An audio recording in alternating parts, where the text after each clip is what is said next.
नगरी नगरी द्वारे द्वारे ढूंढूं मैं केवड़िया। नमस्ते, मैं हूं संजय दीक्षित और आप देख रहे हैं दी जयपुर डायलॉग्स।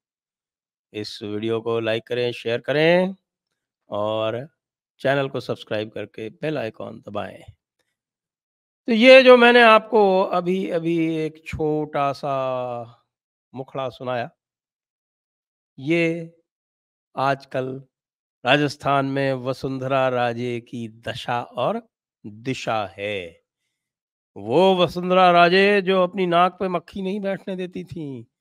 मजाल है कि कोई उनसे आसानी से मिल सके, मजाल है कि कोई केंद्रीय मंत्री आसानी से वसुंधरा जी से मिल सके। आ जाए यहाँ पर, बैठा रहे, कई दिनों तक बैठा रहे, तब भी मैडम जो है, पता नहीं उसको दर्शन देती या नहीं देती। और वही जो मैडम है, मैडम वसुंधरा, वो दिल्ली भाग रही हैं। कभी जाकर उन गुलाब कटारिया जी से मिल रही हैं, जिनको होम डिपार्टमेंट में बैठाल कर और लगातार स्कीम्स बनाया करती थी, कैसे इनको नीचा दिखाएं, क्योंकि आखिरकार वो संघ के हुआ करते थे और संघ को ये अपने, जिसको कहें, अपनी औकात में रखना, ये वसुंधरा जी को बहुत अच्छी तरह से आता था। जी हाँ, जी हाँ, कभी-कभी चली जाती थी भारतीय भवन दिखाने के लिए, लेकिन काम कोई भी नहीं करती थी। कोई भी संघ का पदाधिकारी ये नहीं कह सकता था कि भाई हाँ, वसुंधरा जी से कोई, जिसको हम कह सकते हैं कि समाज का काम या कार्यकर्ता का काम या कोई संघ का काम आसानी से करवाया जा सकता है।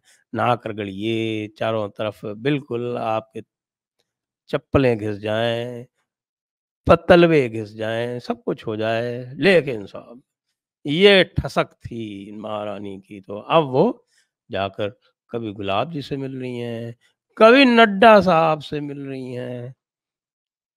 दिल्ली में बैठी रहीं 2 दिन मोदी जी से मिलने के लिए, मोदी जी ने उनको समय नहीं दिया।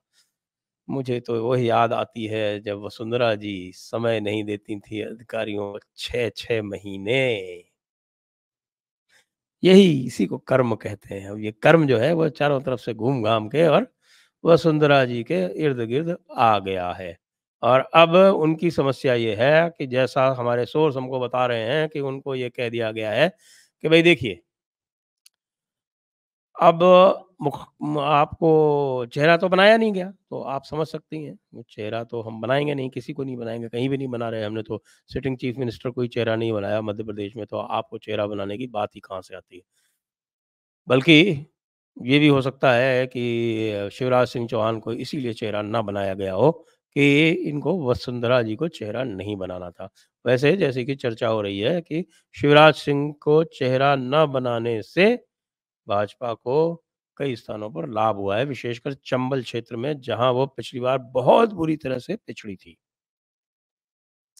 अब फिर से आ जाते हैं वसुंधरा जी के पास। अब वसुंधरा जी को ये समझ में नहीं आ रहा है कि बेटे में और माँ में किसको विधानसभा का टिकट दिया जाएगा। ये एक भारी समस्या उत्पन्न हो गई है। देखिए, वसुंधरा जी को बहुत लंबे समय से ये ऑफर था कि आप केंद्र में आ जाइए। उनको ये ऑफर जब वो मुख्यमंत्री थी तभी दिया गया था, क्योंकि उस समय केंद्र को भी ये लग रहा था, पार्टी को लग रहा था कि भई वसुंधरा जी जो हैं वो निकाल नहीं पाएँगी, क्योंकि उन्होंने बहुत सारे लोगों को बहुत अधिक रुष्ट कर लिया था अपने स्वभाव से।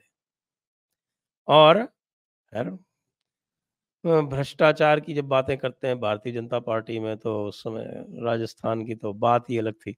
आपको पता है कौन-कौन यहाँ पर कहाँ-कहाँ से क्या-क्या एजेंडे चलाया करते थे। विशेषकर जो उनका पहला कार्यकाल था 2004 से 2003 से 2008 वाला। अब तो ये बड़ी समस्या उत्पन्न हो गई। मैडम के सामने ये बड़ी समस्या है कि भई क्या करें? क्या हम अब वो जो पुराना ऑफ़र था हमको केंद्र में आने का, जो हमने उस समय स्वीकार नहीं किया, बाद में भी हमको दिया गया, तब भी हमने स्वीकार नहीं किया क्योंकि हमको लगता था कि हम दोबारा मुख्यमंत्री बन सकते हैं, कि अब हम उसको स्वीकार कर लें क्या? और बेटे से कहें कि भई विधानसभा का चुनाव तुम लड़ लो।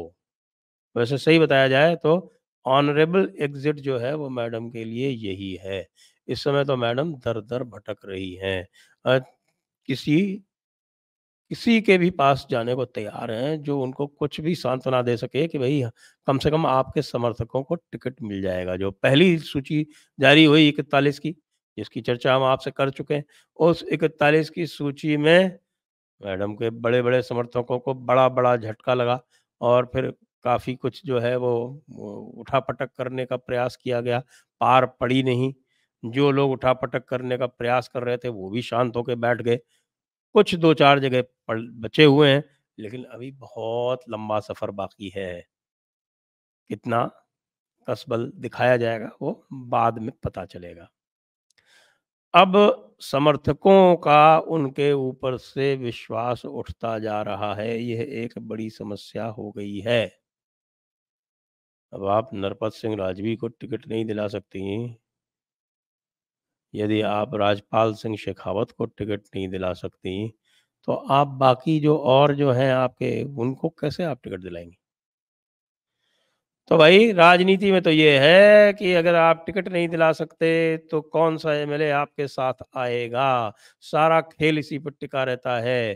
कांग्रेस में देख लीजिए सारी कलाबाज़ी इसी की तरफ चल रही है कि कौन अपने अधिक समर्थकों को टिकट दिला सकता है। क्योंकि जब टिकट दिला के बाद जब लोग जीतेंगे तो जिसके ज़्यादा एमएलए आएँगे, वही तो मुख्यमंत्री बनने का दावा पेश कर पाएगा और ये केवल दावा पेश करने की बात है। बाकी तो जो राष्ट्रीय पार्टियाँ हैं, उनमें तो हाईकमान ही तय करता है कि भई कौन मुख्यमंत्री बनेगा। हरियाणा में तो खट्टर जी ही मुख्यमंत्री बन गए, आपको पता है। रघुवर दास जो है वो झारखंड में मुख्यमंत्री बन गए। तो ऐसे-ऐसे लोग मुख्यमंत्री बन जाते हैं क्योंकि हाईकमान कल्चर होता है नेशनल पार्टीज़ में। तो अब मैडम की राह बड़ी कठिन है। अभी भी वो अपने लटके-झटके तो दिखाती हैं, टेंट्रम्स तो थ्रो करती हैं। जाके बैठती हैं, लेकिन मीटिंग्स में जा रही हैं। मीटिंग्स में जाती हैं, कभी जल्दी उठ के चली आती हैं, कभी अपनी लिस्ट देके कह देती हैं कि मैं जा रही हूँ। कभी जो है वो मान मनौवल करवाती हैं, सब कुछ होता है। लेकिन जो 100% की एक बात है कि भाई समर्थकों को टिकट तो नहीं दिलवा पा रही। समर्थकों को टिकट नहीं दिलवा पा रही, तो समर्थक अब छिटकते जा रहे हैं। बल्कि कई लोगों को तो ये लगने लगा है कि भई यदि वसुंधरा जी के साथ दिखोगे तो टिकट मिलता होगा तो पता नहीं कहीं कट ना जाए। तो ये भी एक समस्या पैदा हो गई है। 13 सिविल लाइन्स पर जो भीड़ जमा होती थी, वो धीरे-धीरे कम होती जा रही है। तो क्या हम वसुंधरा राजे के युग का अंत मान लें? मुझे तो अभी कुछ लक्षण ऐसे ही दिखाई पड़ रहे हैं। वैसे तो आप जानते हैं राजनीति में कुछ पता नहीं चलता और राजनीति में तो रिटायर होते-होते पीवी नरसिम्हा राव जो है वो प्रधानमंत्री बन जाते हैं। इसलिए इतना तो हम आगे बढ़ के कुछ नहीं कहेंगे। लेकिन ये ज़रूर है कि मीडिया ने तो ये सिरा पकड़ लिया है और मीडिया अपने कार्य में व्यस्त हो गया है। वह अब अलग-अलग लोगों को मुख्यमंत्री का दावेदार बताने में जुटा हुआ है भाजपा की ओर से। और उसमें उन्होंने एक बड़ा अच्छा चेहरा भी पकड़ लिया है। उन्होंने जो जयपुर राजघराने की दिया कुमारी जो हैं, वहाँ की राजकुमारी, उनको रानी साहिबा के सामने एक तरह से खड़ा कर दिया है। ये इस समय जयपुर का जो है एक बड़ा फ़ेवरेट शगल इस समय चल रहा है और बाकी लोगों को भी बात होती रहती है। किसको-किसको टिकट दे दिए गए, किस-किस सांसद को टिकट दे दिए गए। अशोक गहलोत के सामने कौन खड़ा होगा? क्या गजेंद्र सिंह शेखावत को भी चुनाव लड़ाया जाएगा? और यदि उनको लड़ाया जाएगा तो फिर क्या वो मुख्यमंत्री का चेहरा बन सकते हैं? चेहरा तो ख़ैर कोई भी नहीं बनेगा, चेहरा तो मोदी जी का ही रहेगा। लेकिन क्या वो सीएम बन सकते हैं? भाई ये जो सीएम की दावेदारी है भारतीय जनता पार्टी की ओर से, ये बहुतों को हृदयाघात दे जाएगी। बड़ी भारी समस्या हो गई है। चलिए, आगे देखते हैं क्या होता है। अभी तो हम ये देख रहे हैं कि एक समय अपने रथ से पैर नीचे न रखने वाली महारानी जो है, वो लोगों की किवाड़ों पर दस्तक देते हुए घूम रही हैं। जय हिंद, जय भारत, वंदे मातरम।